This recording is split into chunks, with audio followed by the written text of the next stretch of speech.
You want a tango? Because it takes two. Takes two. Actually, it takes three. What?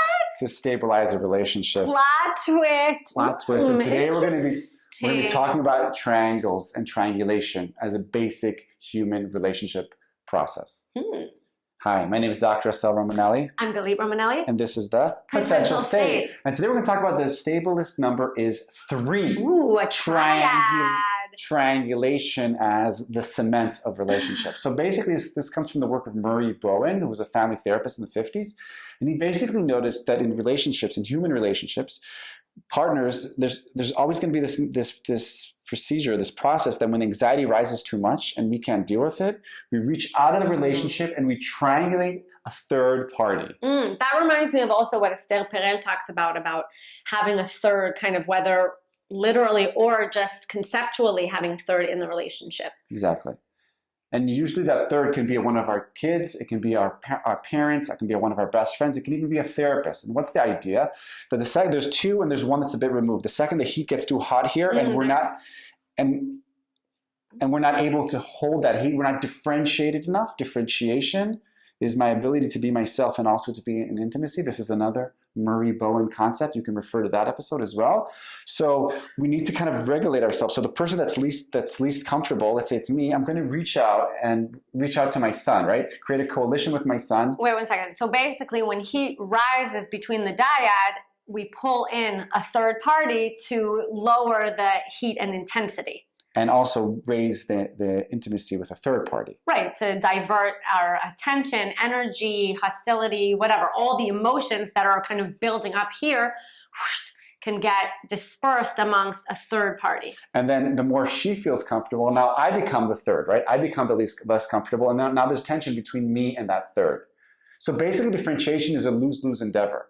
Because it's side taking. So whoever triangulates the third person, that person's going to be in tension with my partner. But it's essentially functional. In other words, it happens because it's functional to the relationship, because if we don't know what we're doing with this tension and buildup and hostility, if we can disperse it a little bit, then we can reduce kind of on all fronts. Right, it's unavoidable and it's natural, and when there's less anxiety, it works more fluid. The problem starts when relationships have a lot of anxiety and when people are poorly differentiated and there's a rigid triangulation which doesn't help the dyad grow.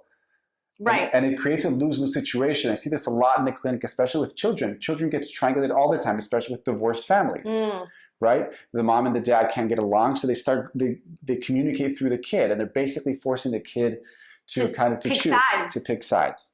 And also in couples therapy, right? I am the third, so they triangulate me to try to help me convince and change their partner. To be the ref, to be the judge. But the problem with that is it prevents growth. It stabilizes the system, but it locks people in as small and reactive. It stabilizes the system by allowing you to divert your attention and kind of hide rather than meet in the crucible and grow.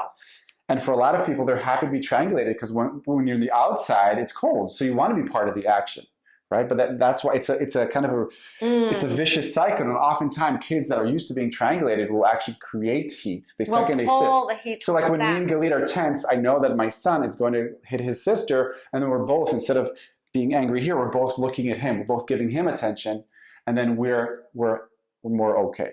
And usually there are roles. There's the generator, the person that feels the most anxiety, that's trying to provoke the triangulation. Yeah, sometimes I feel like I'm the generator. Like when he rises, or when I'm trying to think like too many steps ahead, or I'm noticing that things are kind of spiraling out of my control, then I kind of feel this sense of anxiety or flooding or and then I notice that Sach, for instance, will like act it out.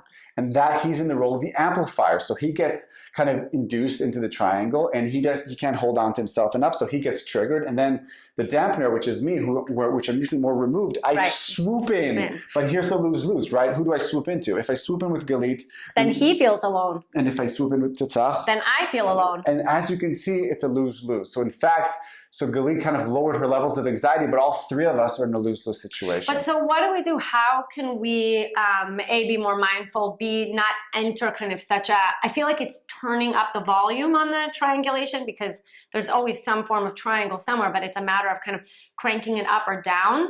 And also once we're in it, how can we lower the volume on that? So Murray Bowen talks about two things, observation and control.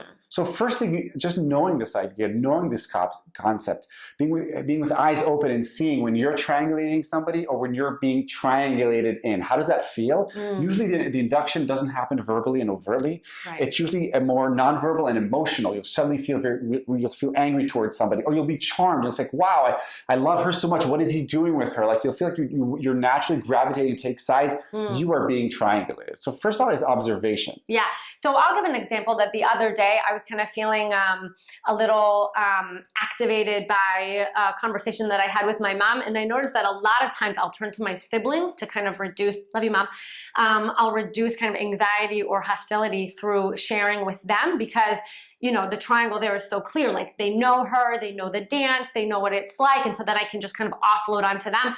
And this time I did something different because I was kind of mindful and aware of it. I wrote to my brother and I was like, I know that I'm triangulating you, but, which I know kind of negates the whole point. But at least I was kind of mindful, and it also allowed him to be mindful that I was kind of pulling him in. So I think that kind of being able to name it, to tame it, right, is crucial as a first step, at least, to cranking down the volume. And the second step is control, right?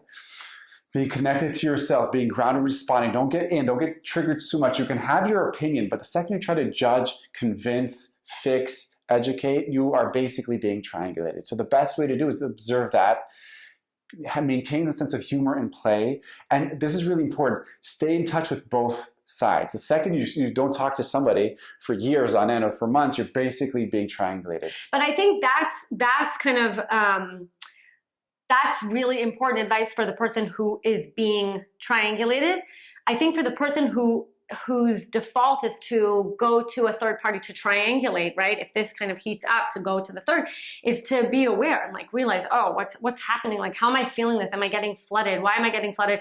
And it might even be to take a few minutes and kind of remove yourself rather than kind of go to a third, but like maybe find an external kind of outlet, running, talking to yourself, listening to to remove and reduce hostility that way so that you can come back to the crucible and the dyad and like work it out.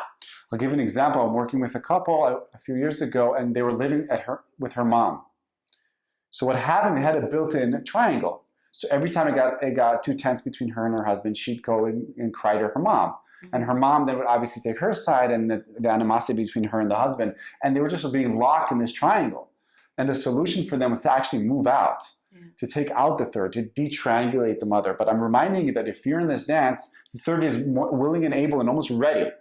And you can see this with Taf, the second, like as I said before, the second we get tense, he already hits his sister. He's already pulling attention. Right. He's triangulating himself even though we didn't ask. Because he wants to be a loyal son. Right.